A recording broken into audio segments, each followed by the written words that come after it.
오늘 우리에게 주시는 하나님의 말씀은 신약성경 마태복음 4장 1절에서 4절의 말씀입니다. 세 번역으로 하나님의 말씀을 봉독합니다.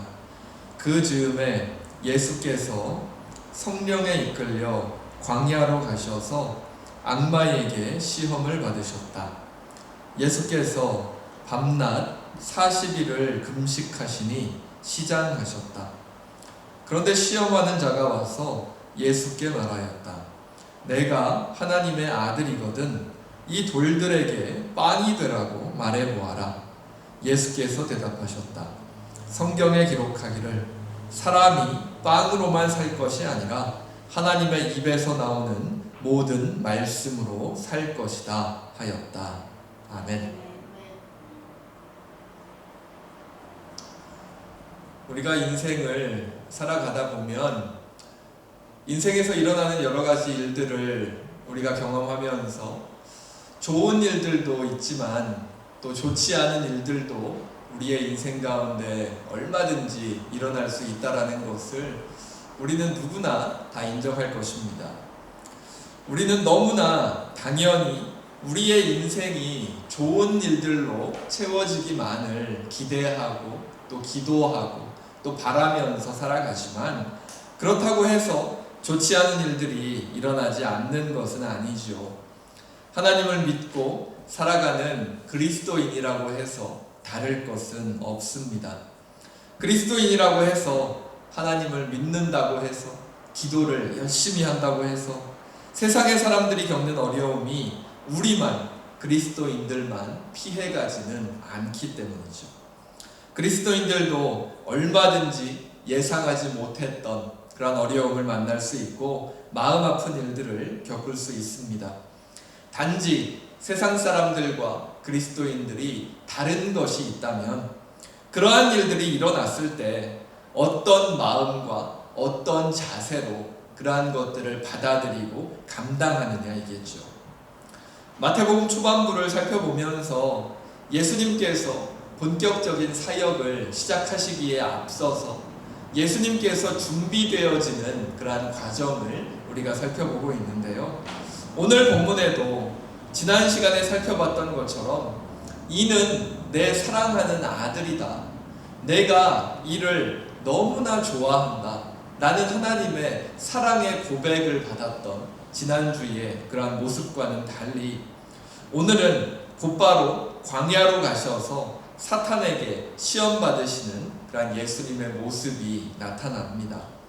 우리들의 삶뿐만 아니라 예수님의 삶에도 이러한 좋은 일들과 또한 좋지 않은 이러한 일들이 섞여 있는 것을 볼 수 있죠. 오늘 예수님의 시험 받으시는 장면을 살펴보면서 우리의 신앙을 다시 한번 돌아보는 그런 시간이 되기를 바랍니다. 마가복음과 누가복음에서는 예수님께서 사탄에게 시험 받으시는 이 장면이나 또 예수님께서 하시는 이러한 말들을 비교적 간단하게 묘사합니다. 마가복음은 그냥 한 줄로 예수님께서 시험을 받으셨다라고 하고 그 내용을 끝내버리죠. 하지만 마태복음은 어떤 시험의 내용들이 있었는지 예수님께서 어떠한 말들을 하셨는지를 우리에게 아주 자세하게 보여줍니다. 시험을 받으시기에 앞서서 예수님께서는 40일 동안 금식하셨다라고 성경은 이야기합니다. 저는 40일 금식을 해본 적이 없어서 이 40일 금식이라는 것이 어떤 상태일지 말씀드리기는 어렵습니다. 제가 이렇게 굶는 거에 되게 취약한 사람이거든요.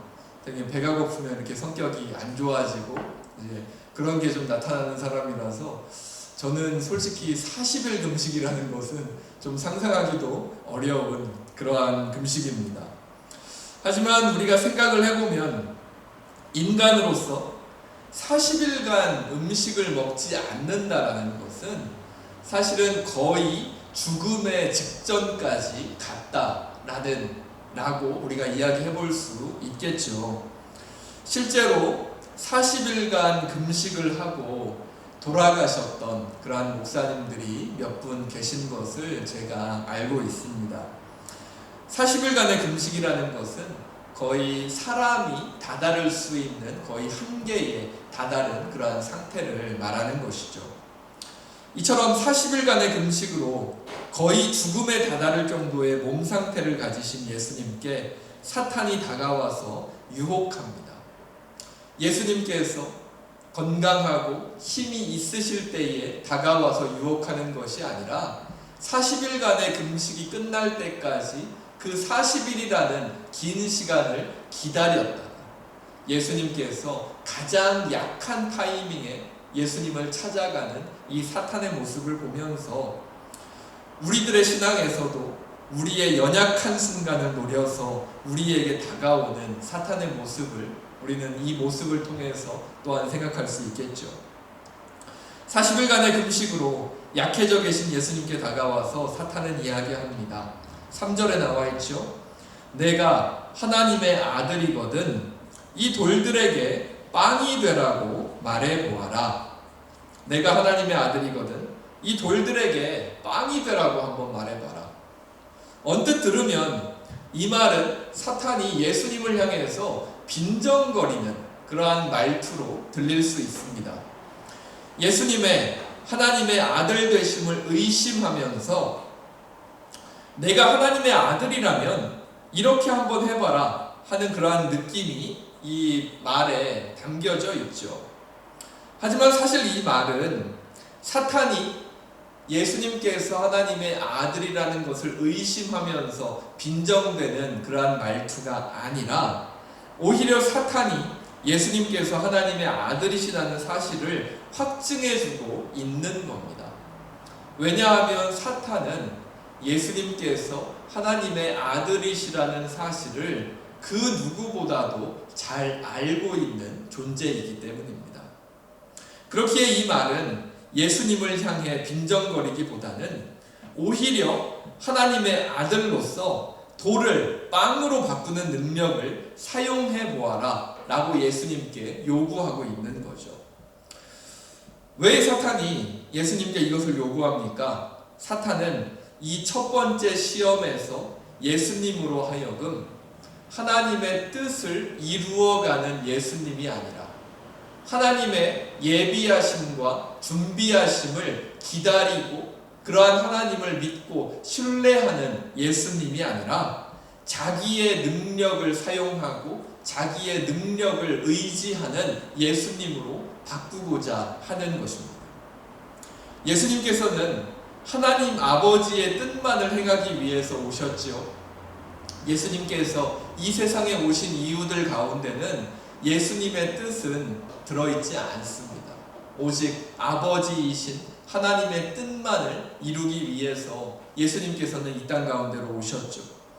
그런데 예수님께서 하나님께서 예비해 주신 그러한 것들을 믿고 신뢰하지 못하시고 당장 눈앞에 있는 돌들을 빵으로 만들면 하나님께서 맡기신 사명에서 사실은 한 걸음 벗어나게 되는 거죠.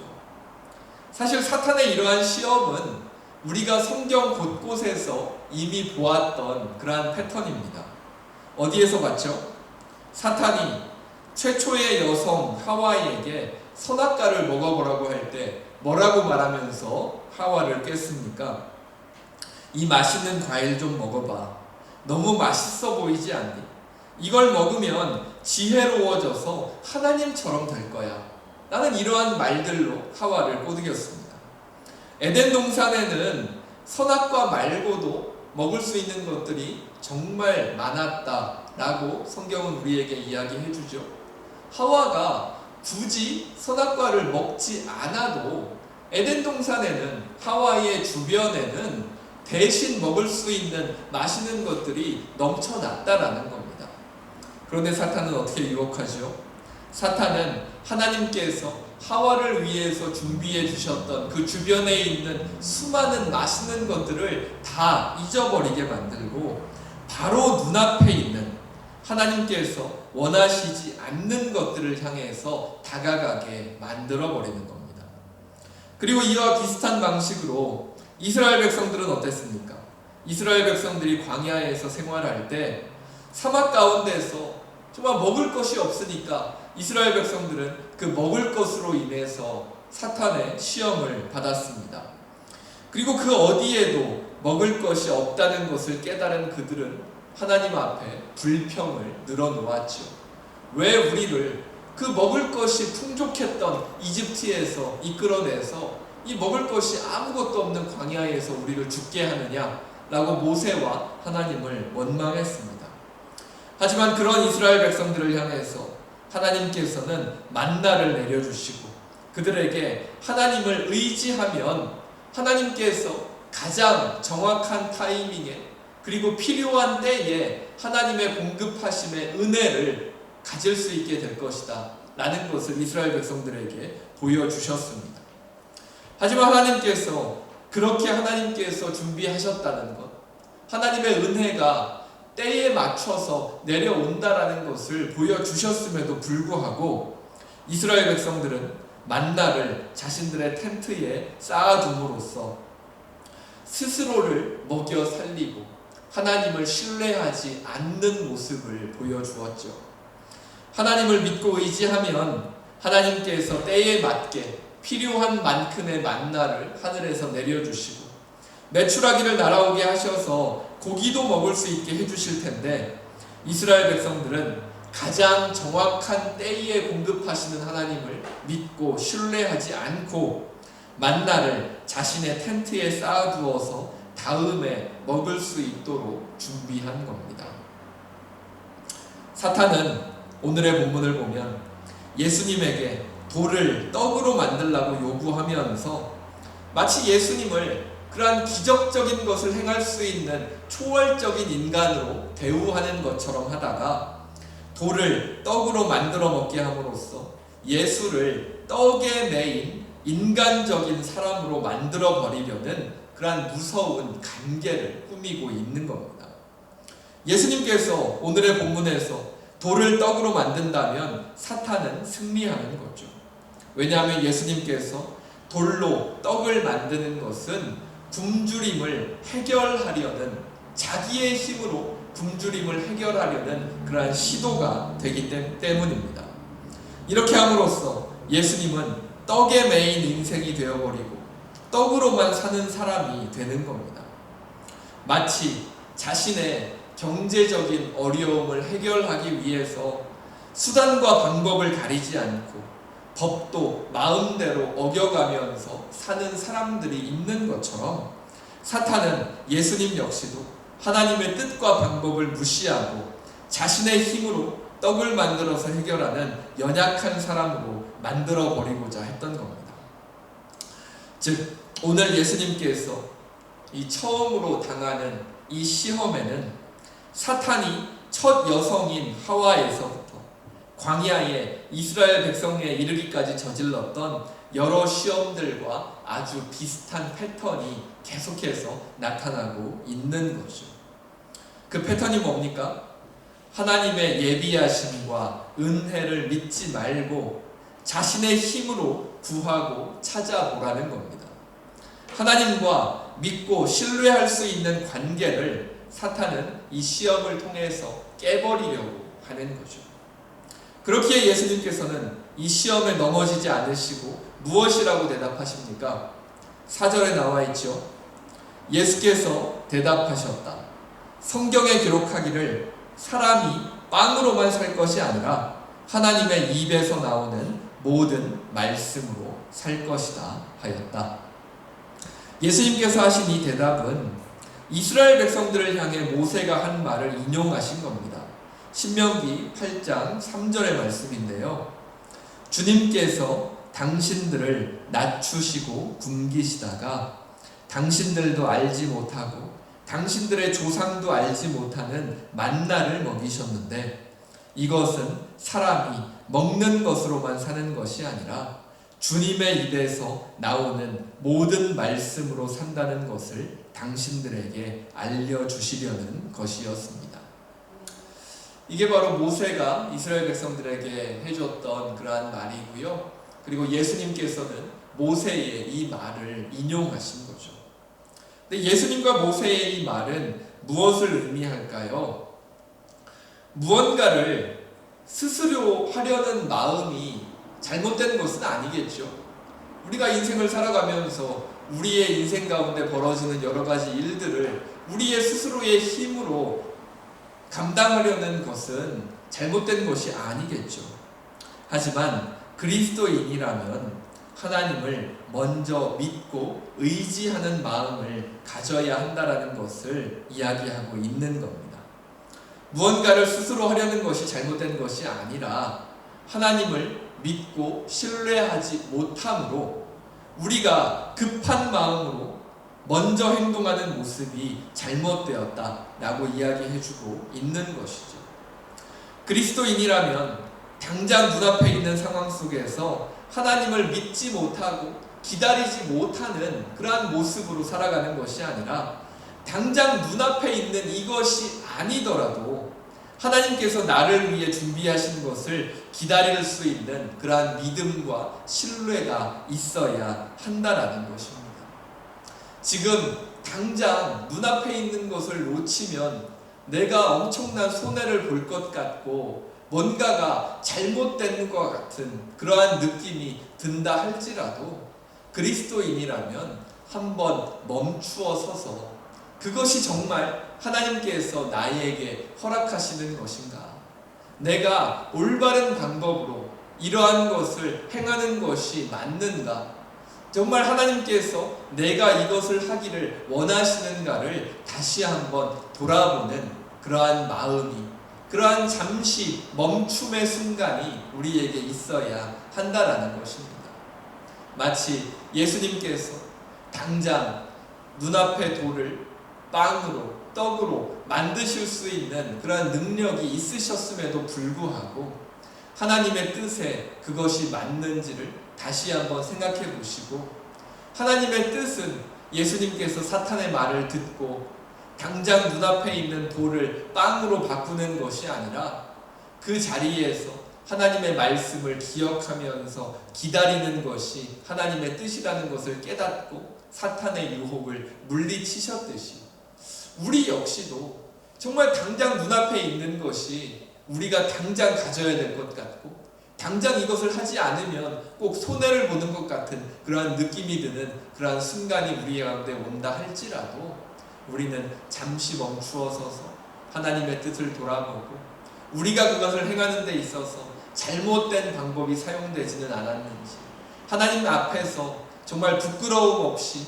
올바른 방법으로 하나님께서 원하시는 방법으로 우리의 인생을 이끌어가고 있는지를 잠시 멈추어 생각하는 시간이 반드시 필요하다라는 겁니다.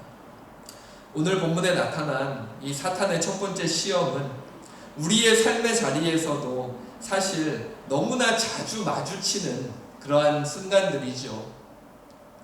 우리가 무엇이 하나님의 뜻인지를 정확하게 알 수 있고 하나님께서 우리를 위해서 준비해 놓으신 것이 무엇인지 그리고 그 하나님께서 준비해 놓으신 것들이 언제 우리에게 주어지게 될 것인지를 우리가 미리 알 수 있다면 우리는 우리의 인생 가운데 단 하나의 실수도 하지 않으면서 살아갈 수도 있을 겁니다. 하지만 우리에게 그런 능력이 있나요? 그런 능력은 없죠. 우리가 연약한 인간이기 때문에 우리는 하나님의 준비하심이, 하나님의 은혜가 언제 우리의 인생 가운데 주어지게 되는지를 결코 예측하기가 어렵습니다. 그렇기 때문에 우리는 우리에게 필요한 것들이 제때 주어지지 않을 때 마음이 다급해지고 평안함을 누리기가 어려워지죠. 부족함을 느낄 때 내가 원하는 것들이 잘 이루어지지 않을 때 하나님의 뜻을 살피기보다는 정말 실망하는 모습을 발견하기가 더 쉬운 것 같습니다. 하지만 예수님께서는 이런 우리들을 향해서 말씀하십니다. 사람이 빵으로만 살 것이 아니라 하나님의 말씀을 의지할 때 우리는 이 세상을 살아갈 수 있다 라고 예수님께서는 말씀하십니다. 사탄은 우리를 계속해서 시험합니다. 정확하게 우리가 원하는 대로 되지 않는 그러한 상황 속에서 하나님은 생각하지 말고 우리가 원하는 것을 따라서 빨리 무엇이라도 하라고 우리들을 유혹합니다. 바로 눈앞에 선악과를 먹어라. 만나가 다시 하늘에서 내려올 것을 기다리지 말고 그냥 지금 너의 눈앞에 있는 만나를 가져다가 너의 텐트에 쌓아 놓아라. 하나님의 예비하심을 기다리지 말고 눈앞의 돌을 빵으로 만들어 먹어라. 사탄은 계속해서 이야기합니다. 사탄은 계속해서 하나님을 믿고 신뢰하지 말고 지금 당장 너의 마음이 원하는 대로 행동해라 라고 우리를 부추깁니다. 이러한 유혹이, 이러한 시험이 우리의 삶의 자리에 다가올 때 우리는 어떠한 선택을 해야 하겠습니까? 우리에게 성경이 주어져 있는 것처럼 이 세상 가운데는 사탄을 섬기는 사람들도 있다는 것 잘 아시죠? 그리고 그 사람들에게도 성경이 있습니다. 그것을 사탄경이라고 하는데요. 그 사탄경에 있는 가장 중요한 구절이 단 한 가지만 꼽자면 뭘까요? 제가 왜 이렇게 또 성경이 아닌 사탄경의 핵심 구절을 여러분에게 말씀드리고 있을까요? 그 사탄경의 가장 핵심이 되는 구절은 너의 인생의 주인은 바로 너다 라는 구절입니다. 너의 인생의 주인은 바로 너다. 왠지 오늘 성경에 나와 있는 이 사탄의 유혹과 사탄의 말들과 너무나 비슷한 그러한 뉘앙스를 가진 그러한 구절이겠죠.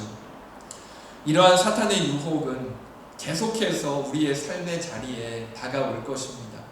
근데 그 순간에 우리가 기억해야 할 것은 사람은 빵이 아니라 하나님의 뜻과 말씀을 신뢰할 때 살아갈 수 있다 말씀하시는 예수님의 권면이겠죠. 아무리 급한 상황일지라도 잠시 멈추고 하나님을 생각하면서 하나님을 믿고 신뢰하고 하나님의 뜻이 어디에 있는지를 살펴보실 수 있기를 바랍니다. 빨리 간다고 해서 다른 사람을 앞서가는 것은 아니겠죠. 올바르게 걸어가지 못한다면 그 올바르게 걸어가지 못함으로 인해서 언제든지 우리의 인생은 멈추게 될 수 있기 때문입니다.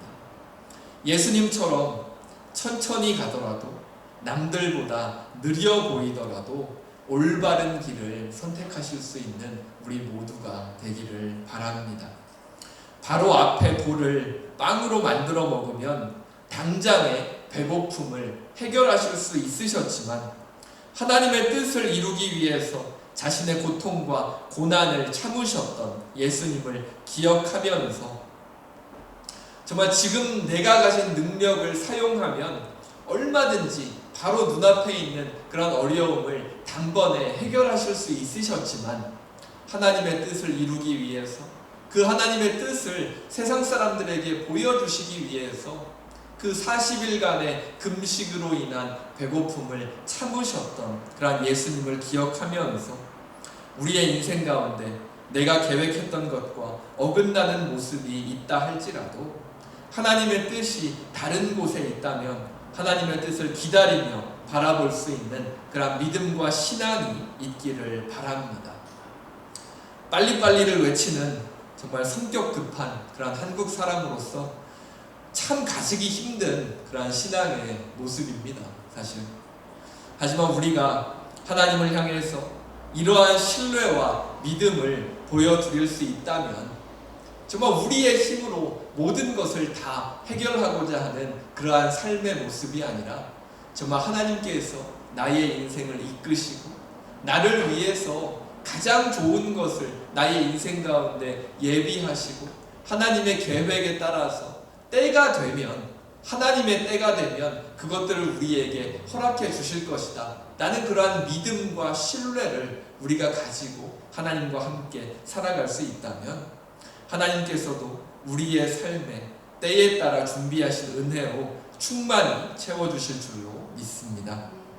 내가 모든 것을 주도해가는 인생이 아니라 하나님과 함께 교제하고 하나님을 믿고 신뢰하면서 하나님과 의논하면서 하나님께서 원하시는 길이 어디인지를 살피면서 한 걸음 한 걸음 걸어간다면 우리의 삶은 하나님께서 인도하시는 예비하신 은혜로 채워질 줄로 믿습니다.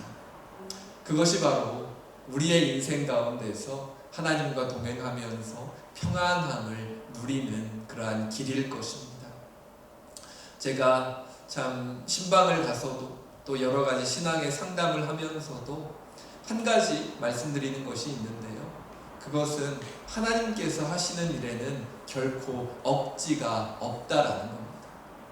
하나님은 순리대로 일하시는 분이시지 옆에 있는 것들을 억지로 끌어다가 그러한 일들을 해결하시는 분이 아니십니다.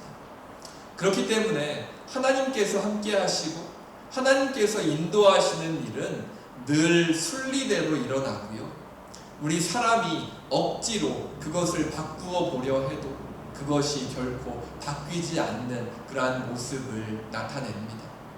그렇기 때문에 우리가 하나님과 함께 교제하면서 하나님의 뜻을 따라서 하나님께서 예비하신 것들을 따라서 살아가는 인생을 살아간다라는 것은 정말 우리의 뜻대로 하지 않는 그런 답답한 인생, 꼭 우리가 뭔가를 해야 되는데 꼭 그것을 못해서 막 너무나 답답함을 느끼는 그러한 인생이 아니라 오히려 너무나 순탄하게 순리대로 모든 것이 자연스럽게 풀려나가는 그러한 것들을 보면서 그 안에서 하나님의 인도하심과 또 그 안에서 평안함을 누리는 그러한 인생의 모습이라는 겁니다. 정말 우리의 뜻대로 되지 않아서 답답해하는 그러한 세상 사람들이 생각하는 마치 신에게 붙들려가지고 막 마음대로 살지 못하는 그러한 답답한 인생이 아니라 오히려 세상에서 결코 누릴 수 없는 정말 하나님께서 나를 위해서 이렇게 일하고 계시고 나를 위해서 이러한 것들을 준비해 주셨고 정말 나를 이렇게까지 사랑하셔서 이렇게까지 나의 인생을 이끌어 주시는구나 라는 그러한 감사와 감격을 누리면서 그 안에서 정말 하나님과 함께 평안함을 누릴 수 있는 그러한 인생의 모습이 하나님과 함께하는 모습이라는 겁니다. 그러한 인생을 살아가는 것이 더 좋겠지요. 나의 주인은 나다 라는 그러한 생각으로 정말 억지로 정말 나의 노력으로 힘들게 나의 인생을 살아가는 그러한 모습이 아니라 하나님께 우리의 인생을 맡기고 하나님께서 예비하신 것들을 충만히 누리면서 평안한 그러한 인생을 살아가실 수 있기를 간절히 바랍니다.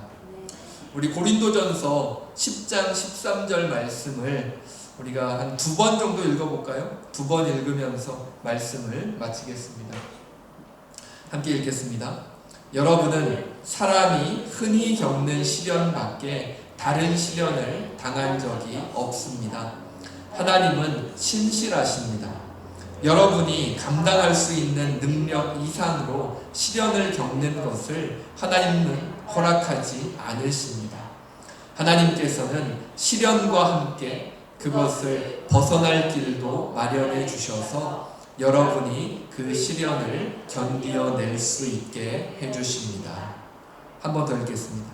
여러분은 사람이 흔히 겪는 시련 밖에 다른 시련을 당한 적이 없습니다. 하나님은 신실하십니다. 여러분이 감당할 수 있는 능력 이상으로 시련을 겪는 것을 하나님은 허락하지 않으십니다. 하나님께서는 시련과 함께 그것을 벗어날 길도 마련해 주셔서 여러분이 그 시련을 견디어낼 수 있게 해주십니다. 아멘. 우리 함께 기도하겠습니다. 사랑의 하나님, 오늘도 말씀을 통해서 우리의 모습을 하나님 앞에서 비추어 보게 하시니 감사합니다. 사탄은 하나님의 은혜 속에 사는 사람들에게 다가와서 하나님의 예비하심을 기다리지 말고 지금 당장 우리가 원하는 대로 행하라 유혹하고 시험합니다. 하나님을 믿고 신뢰하며 하나님의 뜻을 기다리는 것이 아니라 지금 당장 우리가 할 수 있는 것들을 하라고 부추깁니다. 하지만 주님께서는 사람이 빵이 아니라 하나님을 믿고 신뢰하며 하나님의 말씀으로 살아갈 수 있다 가르쳐 주십니다. 삶의 자리에서 우리가 원하는 것들이, 계획했던 것들이 뜻대로 되지 않을 때 우리는 하나님의 뜻을 먼저 찾고 신뢰하기보다는 실망하기가 더 쉬운 연약함을 가지고 있습니다. 감당할 수 있는 시련만을 우리의 인생 속에 허락하시는 하나님께서 연약하고 부족한 우리들을 이끌어 주시고 늘 하나님께서 예비하신 은혜를 우리의 삶의 자리에 나타내어 주시옵소서. 하나님의 예비하신 은혜를 우리의 삶의 자리에서 구체적으로 발견하며 하나님께서 함께 해주심에 감사하며 하루하루를 살아갈 수 있는 우리 모두 되게 하여 주시옵소서. 이 시간 함께 예배하는 가정들, 여러 사정으로 각자의 자리에서 예배하는 가정들, 출타 중인 가정들, 몸의 아픔으로, 마음의 아픔으로 하나님께 나아가는 여러 가정들을 기억하여 주시고 하나님의 은혜와 사랑 안에서 선한 인도하심을 늘 허락하여 주시옵소서. 특별히 우리가 살아가는 이 세상에서 전쟁으로 인하여서 고통받는 수많은 사람들, 연약한 자리에 있는 여성들과 어린아이들, 기근으로, 기후변화로 고통받고 있는 사람들, 사고로, 코로나로, 경제적인 어려움으로 아파하는 많은 사람들을 기억하여 주시고 그 아픔의 자리 가운데 세상이 줄 수 없는 하나님의 위로와 은혜를 허락하여 주시옵소서. 하나님께서 우리 모두와 늘 함께하여 주심을 믿으며 이 모든 것 우리 주 예수 그리스도의 이름으로 기도합니다. 이제는 우리 주 예수 그리스도의 은혜와 하나님의 사랑과 성령님의 사귐과 인도하심이 우리의 믿음과 신뢰를 시험하는 사탄을 버리고 오직 하나님을 믿고 신뢰하며 교회와 가정 그리고 이 세상으로 다시 나아가는 모든 성도들과 자녀들, 그 삶의 자리 가운데, 그 일터 가운데 지금으로부터 영원토록 함께 하시기를 간절히 축원하옵나이다. 아멘.